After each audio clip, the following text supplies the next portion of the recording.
Bonjour les élèves de la deuxième année baccalauréat aux sciences physiques, chapitre 3, cours pour les transformations nucléaires en noyau masse-énergie. Tout d'abord, on commence par un ensemble de questions.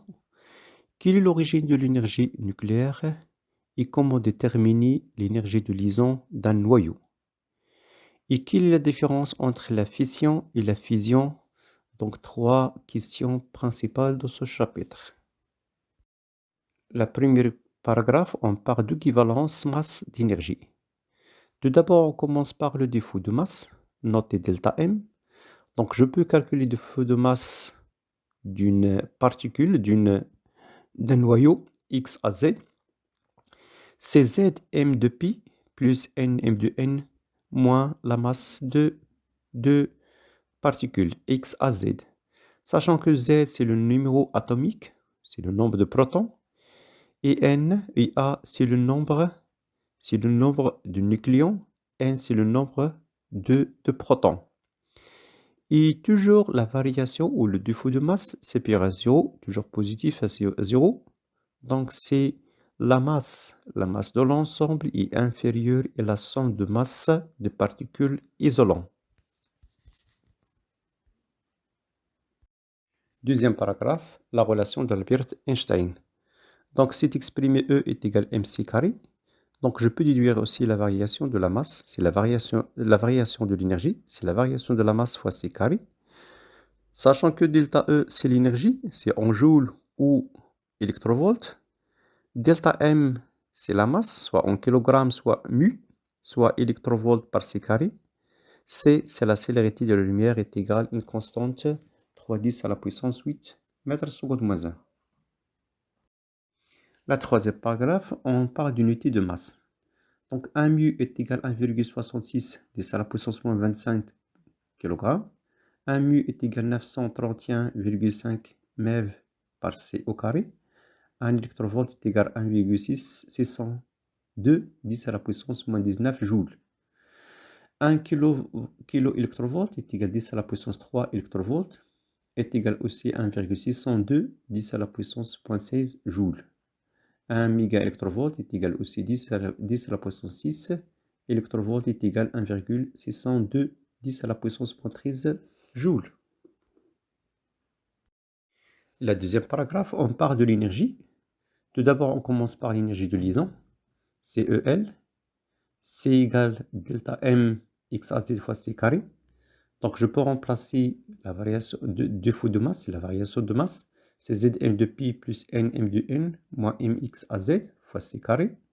Il fait attention, l'énergie de liaison d'un proton est égale à 0, c'est un neutron, et aussi un électron, et aussi un positron. La deuxième, on parle de l'énergie de liaison par nucléon. C'est E, c'est égal à EL divisé par A.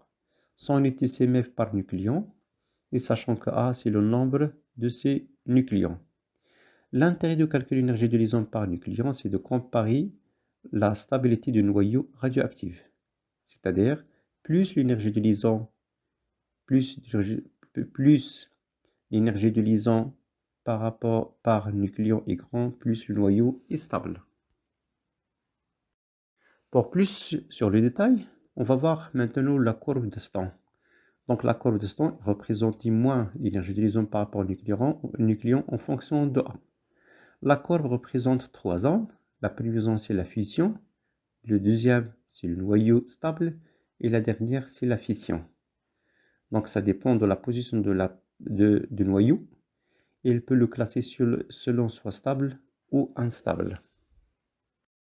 Maintenant, si je parle de la fission nucléaire, c'est une réaction nucléaire dans laquelle un noyau lourd A supérieur à 190 est scindit sur l'impact du neutron en deux noyaux plus légers. Par exemple, uranium, ils sont bombardés par un neutron pour donner deux particules Kr et Ba plus un dégagement de neutrons. C'est-à-dire, dans le cas d'une fission, on transforme un nucléon plus lourd par des noyaux plus légers et plus stables. Deuxième type, on parle de la fusion nucléaire. Deux noyaux légers, c'est-à-dire A inférieur à 10, fusionne pour donner naissance à un noyau plus lourd. C'est-à-dire, par exemple, H3,1 plus H2,1, ça donne He4,2 plus un neutron. C'est-à-dire, on fait rassembler deux particules légères pour donner un autre particule plus lourd. Le paragraphe suivant, on parle de bilan massique et énergétique d'une réaction nucléaire. L'énergie d'une liaison nucléaire, supposons une réaction sous forme X plus X1 plus X2, ça donne X3 plus X4. Donc, je peux calculer la variation d'énergie, soit par la masse ou soit par l'énergie du liaison. Donc, la première relation, c'est delta E, c'est mx3 plus mx4 moins mx1 moins mx2 fois c carré. La deuxième, si on a d'énergie de liaison, c'est l'énergie de liaison x1 plus énergie de liaison x2 moins énergie de liaison x3 moins énergie de liaison x4.